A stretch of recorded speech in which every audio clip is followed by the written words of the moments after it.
So, the other day, Parag Marathe talked about the fact that in this summer we would need to have some players going out as well as the players coming in, which we all kind of expected to be the case, and it's completely normal. And we found out a little bit more about a couple of players who may be going out, and let's be honest, they're kind of exactly who we expected, but we found out a few more details on if they are leaving, the sides that are interested in them, all that kind of stuff. And I'm going to start with Joe Gelhardt, but I'm going to start after you like and subscribe because like 48% of you aren't subscribed to the channel at the moment. It's one button down there, just boop, there we go, easy peasy. Anyway, into it.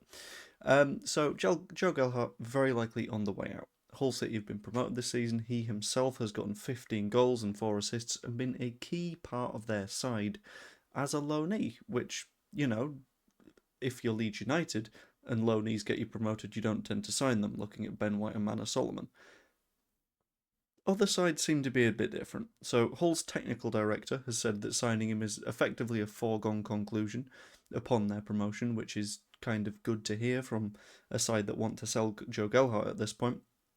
And Joe Gelhardt himself has said that it is pretty clear what he wants at this point in his career. Now, you can view that as he wants minutes, but he's getting minutes there. You could view it as he wants a move, which he's had for the past season. He's very much enjoyed it and he has thrived there. And in addition to that, he's been liking various fan comments and teammate comments, including someone who said, "Get that contract signed." He liked that one.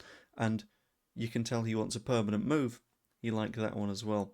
So Joe Gelhardt very much desperate for a move to Hull City at the moment, and importantly, they can actually afford to sign him now. If you look fairly recently, by the way, if you heard a sigh then, sleeping baby, sorry about that. So if you look about 18 months ago, Hull were in deep, deep trouble. They were barely surviving the season before the one that just ended, and they were in financial issues, which meant that they couldn't really sign players. Last summer, they got Darko JB on a free with a 50% sell-on clause because they weren't able to sign him properly for money, which is kind of funny. They were able to sign him with promises.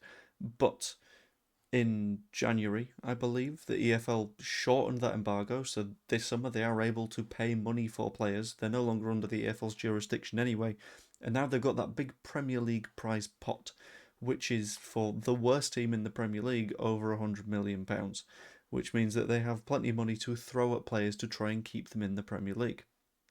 And there's a couple of approaches they could take. There is the approach that we took, which is sign genuine talented players to attempt to keep you up, which tends to work if you've got a fairly high base of players already, which we did. Or there's what I expect them to do, which is what Ipswich did when they last came up, which is build a best of championship kind of side, which will not keep you up in the Premier League necessarily, but it puts you in the best possible position to bounce back up once you get relegated again. And that's the kind of feeling I get from Hull. And in that instance, I think they're going to look at Joe Gelhardt. The rough sort of sums that I'm hearing and feeling around the Joe Gelhardt deal are in the £8 to £12 million range, which makes a lot of sense, to be honest with you. It's a sensible amount for a decent championship footballer, but it's not going to break the bank.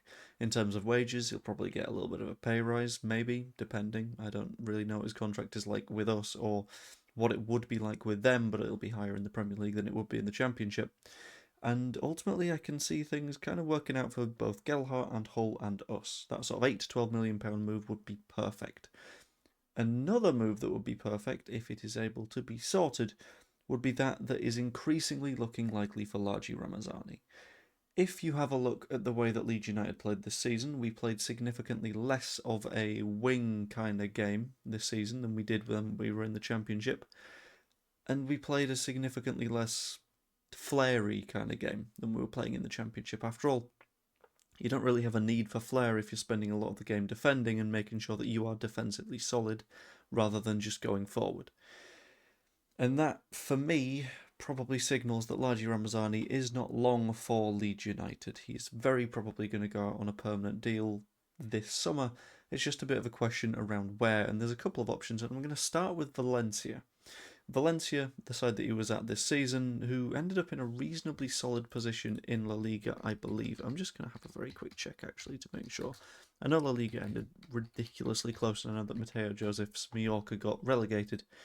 But Valencia ended up finishing in 9th in the table, which is not half bad with a decent run of form towards the end. Largi Ramazani found himself with a couple of runs within the squad.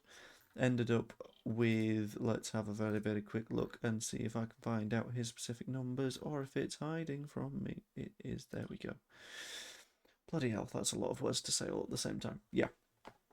Ended up making a hell of a lot of appearances, mainly off the bench, but proved to be a fairly solid asset for Valencia. Again, in terms of cost, you're probably looking in the £8 to £12 million range, but Valencia don't seem to be very happy with that side of the conversation. They have specifically said that they will only sign him if there are favourable conditions for them, which effectively means if they can afford what we want to sell him for, which means that in their opinion they really, really want to avoid any form of bidding war on him, which from our perspective wouldn't be great, but thankfully there also seems to be a lot of interest from Norwich City in signing Largi Ramazani. I've had a bit of a chat with a Norwich City fan and journalist that covers that club sometimes, and it's looking like Largi is sort of exactly what they want. Currently they have two wingers, which if one of them gets injured they're kind of knacked, and they're looking for some genuine flary quality that suits their manager's attacking style. Now, you think that probably suits Largi Ramazani down to the ground, which is perfect. And then when I told him what the sort of estimate on the valuation would be, it would again be in that sort of £8 to £12 million range, that upper championship, relatively young player, but not like teenage. He kind of went, okay, cool. That's sort of the market that we are often shopping in. That shouldn't be a problem at all. Which is a bit of an issue for Valencia, which means that there is potential for a little bit of a bidding war. Not necessarily going to be Valencia walking in, just signing him like they want to. It could become a little bit of an issue with Norwich going, no, actually, we'll pay you this. Valencia say, we'll pay you this. We end up with being on the right end of a Jurgen Strand-Larsen conversation, which would be absolutely lovely. I don't think we'll make a pure financial profit on him, obviously, but I think we'll make the equivalent of a PSR profit, a squad cost ratio profit. Why not? Which is ultimately kind of what we want to be doing, because it's good to make a little bit of money on the players that you signed fairly recently. You helped to get us up, but at this point, and I know that this is perhaps like a dodgy little bastardization of the phrase, but you've got to look at it as side before self in the way that the squad is more important than the individuals. And I like Largi and I like Joe Gelhardt, but I don't think either of them are quite what we need in the Premier League, so it's probably time for them to go. It's the same for a few other players, but I will cover those in a video that's to come up. There are some other players that are out on loan that I can imagine leaving permanently this summer. Jack Harrison is an obvious candidate for that. Mateo Joseph would be, but tendon issues are always fun. But yeah, I think it's going to be a summer of a bit of a clear out and then adding some fairly decent quality throughout the squad if we are able to. But that was a quick covering of the Ramazani and Gelhardt interest. Just thought I'd pop that out as the video today. If you enjoyed, pop a like on it, subscribe, become a channel member, all the fun stuff. Gonna leave that there because I need to get to bed. Hope you enjoyed, and I will see you all later. Toodaloo.